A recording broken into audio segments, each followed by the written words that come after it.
Halo guys, balik lagi di channel YouTube gue, Benny Setiawan. Jadi pada hari ini gue ingin sharing kepada kalian semua mengenai bagaimana prospek dan juga tren BTC di tahun 2021 ini. Sebelum gue sharing mengenai pendapat gue bagaimana prospek dan juga tren BTC di tahun 2021 ini, gue ingin memberikan sedikit informasi kepada kalian semua bahwa pada kolom deskripsi video ini terdapat link channel Telegram gue ya. Buat teman-teman yang ingin join di grup channel Telegram gue, silakan aja karena channel Telegram ini gratis ya gue buatkan kepada kalian alias nggak berbayar. Jadi teman-teman juga bisa mengajak atau mengundang saudara-saudara kalian ataupun kerabat kalian untuk join di grup channel Telegram ini gitu ya. Dan buat kalian yang sedang mencari peralatan komputer seperti keyboard, mouse, webcam, dan juga speaker dengan merek Logitech, teman-teman bisa langsung kunjungi Tokopedia maupun Shopee pada link di deskripsi video ini gitu ya. Dan buat kalian yang sedang mencari peralatan kecantikan seperti skincare, facial wash, serum, dan juga toner dengan merek Everwhite, Whitelab, dan Something, kalian bisa langsung kunjungi aja Tokopedia maupun Shopee pada link di deskripsi video ini gitu ya. Barang-barang yang dijual oleh BSL Auto Project maupun BSL Auto Gadget ini 100% dijamin original gitu ya. Jadi kalian nggak usah takut barang ini palsu atau segala macamnya gitu ya. Oke, mungkin tadi sekilas informasi yang ingin gue sampaikan kepada kalian semua gitu ya. Nah, sekarang kita langsung mulai aja kepada topik pembahasan kita pada video hari ini gitu ya. Belakangan ini cryptocurrency sudah mulai banyak diomongin lagi sama banyak orang. Karena kenapa? Cryptocurrency akhirnya sedikit-sedikit tuh perlahan-lahan tuh sudah mulai recovery gitu ya. Sejak yang crashnya itu ya sejak bulan April dan juga Mei gitu ya. Memang pada bulan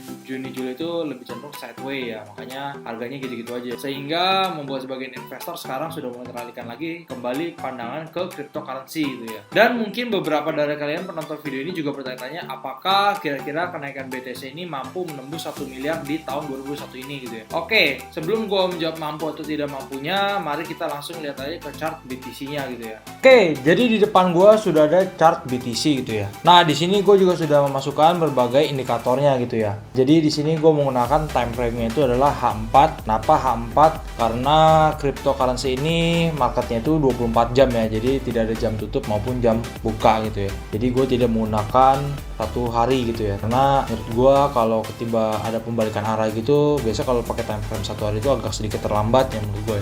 Jadi menurut gue yang terbaik adalah time-nya itu adalah H4 gitu ya. Di sini memang kalau kita lihat secara indikator memang si BTC ini mengalami kenaikan ya, dan memang dia sudah masuk secara tren itu bullish gitu ya. Kita bisa lihat ya. Buat teman-teman kapan dia breakout dari sebagai tren area sideways-nya itu atau konsolidasi itu sejak tanggal 23 Juli ya. Sejak tanggal 23 Juli maka dia breakout. Makanya kalau kita lihat dari EMA 90-nya ini yang garis birunya ini, maka dia sudah breakout dari EMA 90, makanya melanjutkan kenaikan ya gitu ya. Sempat tertahan kenaikannya pada tanggal 4 Agustus kemarin, namun berhasil breakout kembali ya ke atas gitu ya. Karena memang kalau kita lihat secara garisnya ini masih berurutan ya, merah, oranye, kuning, hijau, dan juga biru gitu ya. Mungkin kalau kita lihat juga memang volume pembeliannya memang sekarang udah agak tipis ya, karena beberapa orang tuh mungkin sudah holdnya itu dari sini gitu ya, dari sejak crash kemarin kayak di sideways-nya itu agak lama ya.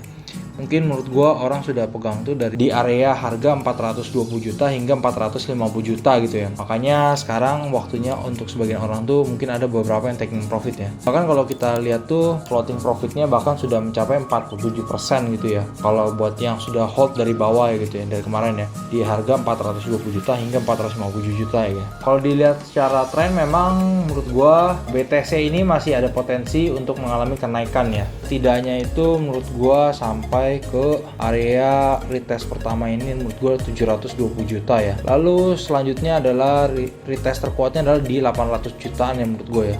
Apabila ini mampu di break maka mencoba ke 820 juta hingga 835 ya. Ya, menurut gua sampai di situ kalau itu mampu ditembus kembali maka tidak menutup kemungkinan BTC di akhir tahun ini akan mencapai 1 miliar gitu ya. Asalkan double topnya ini yang di 950 juta ini mampu di break juga gitu ya. Tapi kalau gue lihat memang secara trennya BTC sudah uptrend ya sejak tanggal 23 Juli ya, karena dia break dari EMA 90-nya gitu ya. Oke, memang kita harus confirm kenaikan ini sampai 735 ya kalau menurut gua ya. Maka untuk mencapai angka 900 juta seharusnya di tahun ini apabila 735 di break maka seharusnya bisa gitu ya menurut gue ya. Akan tapi ini disclaimer ya, bisa juga analisa gue ini salah gitu ya. Jadi teman-teman jangan berpaku juga 100% pada analisa gue gitu ya. Oke, jadi menurut gue BTC ini masih cukup menarik ya di tahun 2021. Karena kita tahu bahwa BTC ini merupakan koin yang memiliki fundamental yang baik serta market cap-nya ini cukup besar ya di cryptocurrency gitu ya. Kalau dilihat memang BTC ini masih memiliki peluang untuk mencapai 1 miliar gitu ya. Akan tetapi apabila tidak mencapai 1 miliar, seharusnya 820 juta hingga 920 juta ini menurut gue mampu ditembus oleh BTC gitu ya. Karena menurut gue juga channel ini sedang uptrend serta juga masih banyaknya sentimen-sentimen positif yang baru bermunculan gitu ya. Semoga kita doakan saja banyak sentimen positif yang bermunculan karena untuk mendorong serta mendongkrak harga pada BTC ini gitu ya. Apabila banyak sentimen negatif yang muncul, maka tentu akan mempengaruhi fluktuasi dari harga BTC tersebut gitu ya. Karena menurut gua sentimen dalam cryptocurrency ini pengaruhnya juga cukup besar ya. Khususnya sejak bulan April hingga Mei kemarin ya. Banyak sentimen-sentimen yang kurang baik, maka harga BTC ini turunnya cukup dalam gitu ya. Gua sendiri pun juga berinvestasi di BTC ya. Jadi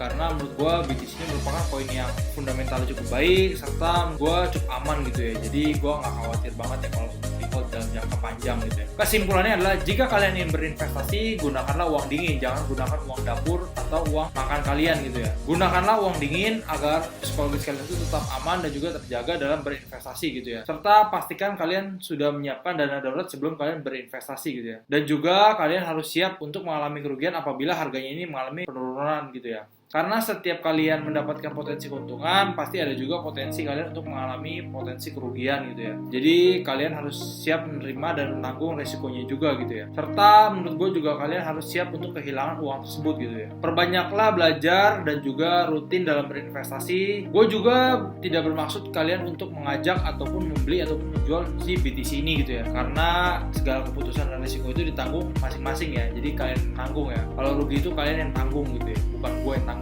Oke, mungkin sekian dulu video pada hari ini. Jangan lupa untuk tekan tombol like, comment, share, dan subscribe di channel YouTube ini. See you in the next video. Bye-bye.